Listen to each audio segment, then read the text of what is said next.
ماہا شفیق شاہ ولد شفیق شاہ، آپ کا نکاح شاویز شاہ ولد تبریز شاہ سے حق محض 10 لاکھ روپے سکہ راجع الوقت کیا جاتا ہے۔ کیا آپ کو یہ نکاح قبول ہے؟ مولوی صاحب کی آواز پر اس نازک جان کی روح تک کانپ گئی تھی۔ کچھ دنوں پہلے تک وہ اسے بھائی بھائی کہتے نہ تھکتی تھی۔ اپنی بہن کے اس شادی کو چھوڑ کر بھاگ جانے پر اب وہ اس کی دلہن بنی بیٹھی تھی، جو کچھ دیر پہلے تک اس کے تایا کا بیٹا ہونے کے ساتھ ساتھ اس کا بہنوئی بننے والا تھا، اب وہ اس کا شوہر بننے جا رہا تھا۔ وہ نہیں جانتی تھی کہ اپنی بہن کی اس حرکت کی سزا اسے دی جائے گی۔ عالمگیر شاہ کے 2 بیٹے تھے، بڑا بیٹا تبریز شاہ اور چھوٹا بیٹا شفیق شاہ۔ دونوں کی شادیاں خاندان میں ہی ہوئی تھیں۔ تبریز شاہ کی شادی ان کی خالہ کی بیٹی فوزیہ سے ہوئی، جنہیں خدا نے ایک بیٹے سے نوازا تھا جس کا نام شاویز تبریز شاہ رکھا گیا تھا، جبکہ چھوٹے بیٹے شفیق شاہ کی شادی ان کی چچا کی بیٹی نفیسہ کے ساتھ ہوئی تھی۔ شفیق اور نفیسہ کی 2 بیٹیاں تھیں، بڑی بیٹی ثانیہ جو کہ شاویز کی ہم عمر تھی، جبکہ چھوٹی بیٹی ماہا تھی جسے سب پیار سے ماہی کہتے تھے۔ اس کی عمر 18 سال تھی۔ وہ ثانیہ کے مقابلے میں بہت شرارتی اور چلبلی سی لڑکی تھی اور اپنی انہی شرارتوں کی وجہ سے ہر وقت شاویز سے ڈانٹ کھایا کرتی تھی۔ چونکہ شاہوں میں خاندان سے باہر شادی نہیں کرتے، اس لیے شاویز شاہ اور ثانیہ کا رشتہ بچپن میں ہی طے کر دیا گیا۔ کہاں رہ گئی تھی تم دونوں؟ وقت کی پابندی بھی کوئی چیز ہوتی ہے، شاویز نے ان دونوں بہنوں کو پورچ میں آتے دیکھ ذرا سختی سے کہا تھا۔ شاویز کو آفس کے لیے دیر ہو رہی تھی، اسی لیے ان پر غصہ نکالنے لگا۔ شاویز بھائی، ثانیہ ابھی نہیں لیٹ کیا مجھے، میں تو کب سے ریڈی تھی۔ ماہی معصومیت سے سچ بولتے پچھلی سیٹ پر بیٹھ چکی تھی، جبکہ ثانیہ نے سچ بولنے پر اسے ایک گھوری ڈالی تھی۔ ثانیہ گریجویشن کر رہی تھی جبکہ ماہا فرسٹ ایئر میں تھی، اور ان دونوں کو پڑھانے کا فیصلہ شاویز کے بابا جان کا تھا، اس لیے وہ چاہ کر بھی انکار نہیں کر پایا تھا، ورنہ وہ لڑکیوں کے اس طرح کالج اور یونیورسٹی جانے کے سخت خلاف تھا۔ اس کا ماننا تھا کہ لڑکیوں کی عزت بہت نازک ہوتی ہے اور وہ نہیں چاہتا تھا کہ ان کے خاندان کی عزت پر کبھی بھی کوئی آنچ آئے۔ بس اسی لیے شاویز خود ہی ثانیہ کو یونیورسٹی اور ماہا کو کالج ڈراپ کرتا تھا اور پھر واپسی پر بھی خود ہی انہیں پک کرتا تھا۔ ثانیہ، تم آج پھر یہ باریک سا دوپٹہ لے آئی ہو، کتنی بار تمہیں سمجھا چکا ہوں کہ گھر سے نکلنے سے پہلے چادر اوڑھا کرو، شاویز نے ہمیشہ کی طرح اپنی بات دہرائی تھی۔ وہ ثانیہ کو تقریباً ہر روز ہی ٹوکتا تھا کہ وہ خود پر بڑی سی چادر اوڑھ کر یونیورسٹی جایا کرے، اور ثانیہ کو شاویز کی انہی باتوں سے تو سخت چڑ تھی۔ اسے شاویز بہت پرانے خیالات کا لگتا تھا۔ اس کا ہر وقت اسے ڈانٹنا، اس پر روب جھاڑنا اور بات بات پر ٹوکنا ثانیہ کو بالکل بھی اچھا نہیں لگتا تھا۔ شاویز، یہ دوپٹہ ٹھیک تو ہے؟ ثانیہ نے صبر کا گھونٹ بھرا، ورنہ اس کا دل تو کر رہا تھا کہ شاویز کو اچھی خاصی باتیں سنائے۔ یہ ٹھیک نہیں ہے ثانیہ، جاؤ اور اندر سے چادر لے کر آؤ، پھر ہی تمہیں یونیورسٹی ڈراپ کروں گا، ورنہ گھر پر ہی رہو، وہ حکمیہ لہجے میں کہتا گاڑی کا دروازہ کھولے ڈرائیونگ سیٹ پر بیٹھ چکا تھا، جبکہ ثانیہ اس کی بات سن سر سے پیر تک سلگ گئی تھی، اور پھر مجبوراً اسے شاویز کی بات ماننی پڑی تھی، کیونکہ یونیورسٹی سے چھٹی کرتے وہ سارا دن اس گھر میں بند نہیں ہونا چاہتی تھی، ورنہ شاویز سمیت اس گھر کے تمام افراد تو جیسے اسے قید کر لینا چاہتے تھے۔ وہ اپنے غصے پر ضبط کرتی پھر اندر کی جانب گئی تھی۔ ماہی پچھلی سیٹ پر بالکل خاموشی سے بیٹھی تھی، وہ شاویز کے غصے کو اچھے سے جانتی تھی اور اس غصے سے بہت ڈرتی بھی تھی، اس لیے اس کی کوشش ہوتی تھی کہ وہ شاویز کے سامنے نہ تو زیادہ بولے اور نہ ہی کوئی شرارت کرے۔ اگلے 5 منٹ میں ہی ثانیہ خود پر بڑی سی چادر لیے واپس پورچ تک آئی تھی اور پھر فرنٹ سیٹ کا دروازہ کھولے منہ بنائے بیٹھ چکی تھی۔ جب اس کے بیٹھنے پر شاویز نے گاڑی سٹارٹ کی تھی، ثانیہ کی یونیورسٹی پہلے آتی تھی، اس لیے شاویز نے پہلے اسے یونیورسٹی ڈراپ کیا اور پھر ماہی کو آگے آ کر بیٹھنے کا کہا تو وہ اپنا بیگ اٹھائے معصومیت سے ہاں میں سر ہلائے فرنٹ سیٹ پر بیٹھ چکی تھی۔ شاویز نے دوبارہ گاڑی سٹارٹ کی اور اب اس کا رخ ماہی کے کالج کی طرف تھا۔ اس نے ایک سرسری سی نگاہ ماہی پر ڈالی، جو کہ بلیک کلر کی چادر سے اپنا سر اور بدن کو اچھے سے کور کیے ہوئے تھی، اور پھر سے سامنے دیکھتے سنجیدگی سے ڈرائیونگ کرنے لگ گیا۔ ثانیہ نے یونیورسٹی پہنچتے سکھ کا سانس لیا تھا کہ کم از کم اس گھٹن زدہ گھر سے تو اس کی جان چھوٹی۔ ثانیہ شاویز سے اپنی بچپن کی منگنی کو نہیں مانتی تھی، اس کی نظر میں شاویز بالکل بھی اس کے سٹینڈرڈ کا نہیں تھا۔ وہ تو کسی ایسے لڑکے سے شادی کرنا چاہتی تھی جو اس کی تمام خواہشات کو پورا کرے، نہ کہ اس کے اوپر مسلط ہو کر اس سے اپنی ہر بات منوائے اور اپنی انہی سوچوں میں گم کلاس روم میں داخل ہوئی تو سامنے ہی رومان بیٹھا اسی کا انتظار کر رہا تھا۔ رومان ثانیہ کا کلاس فیلو تھا اور پچھلے 3 سالوں میں ان دونوں میں اچھی خاصی دوستی ہو گئی تھی، بلکہ یوں کہا جائے کہ وہ دونوں ہی ایک دوسرے کو پسند کرنے لگ گئے تھے تو غلط نہ ہوگا۔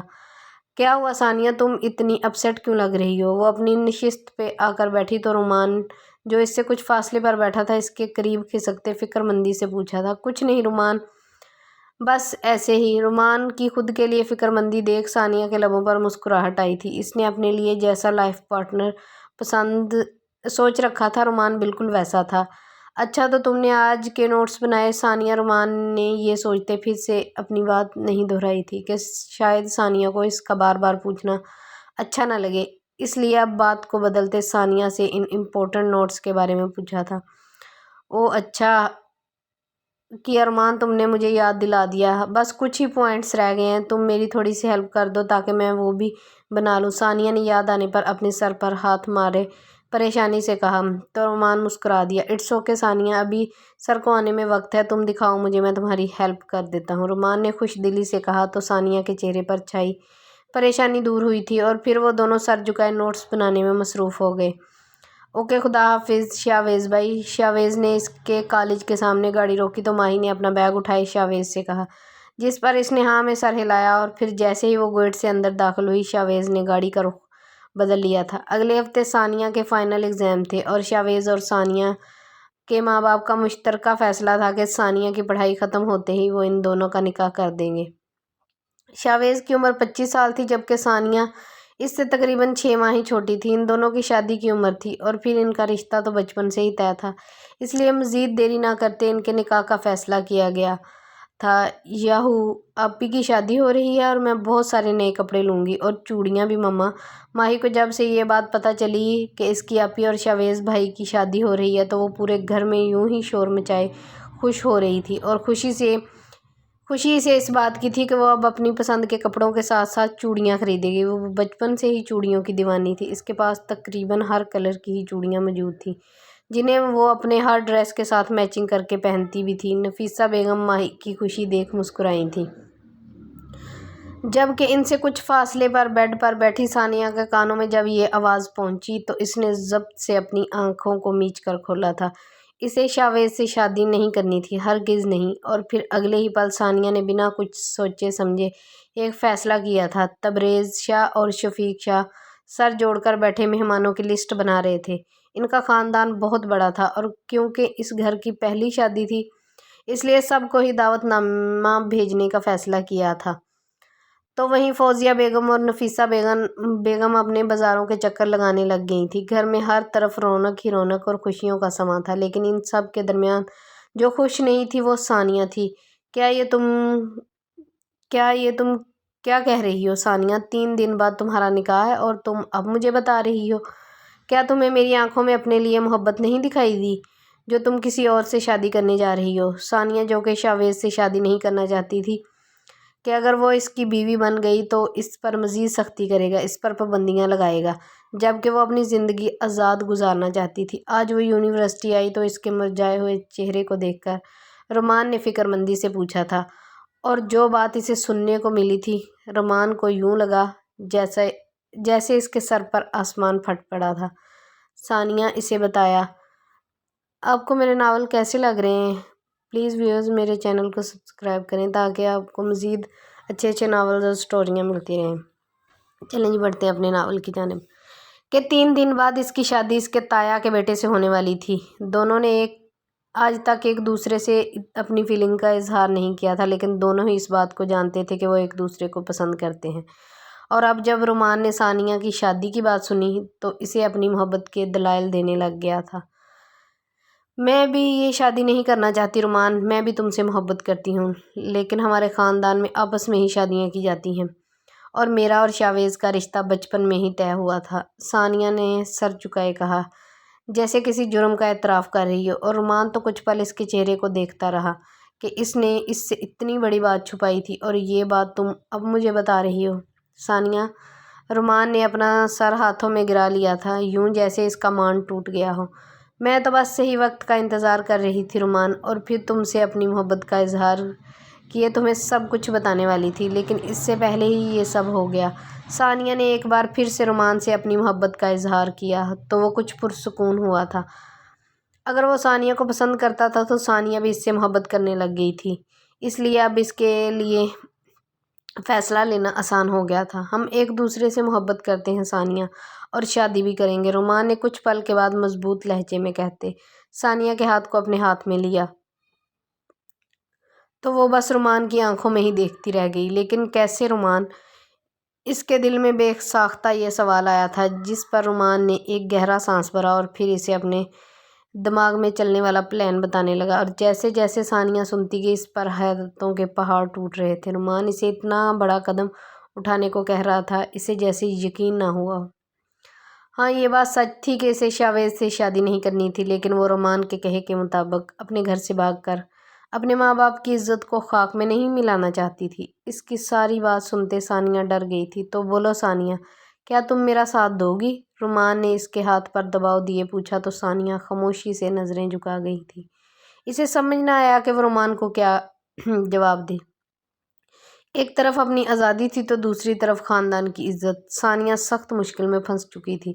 شاویز مجھے پک کرنے آ گیا ہوگا رومان، میں تم سے کل بات کروں گی۔ وہ جیسے خود کو کچھ وقت دینا چاہتی تھی کہ وہ اس کے بارے میں اچھے سے سوچ لے۔ رومان نے اس کا ہاتھ چھوڑ دیا تھا اور وہ اپنا بیگ اٹھائے یونیورسٹی سے باہر آ چکی تھی، اور پھر یہاں وہاں دیکھتے شاویز کی گاڑی کو ڈھونڈنا، جہاں جو اگلے ہی پل اسے نظر آ گئی تھی، اور آگے بڑھی اور جا کر فرنٹ سیٹ کا دروازہ کھولے بیٹھ چکی تھی۔ تمہارے ایگزام تو ختم ہو گئے نا ثانیہ؟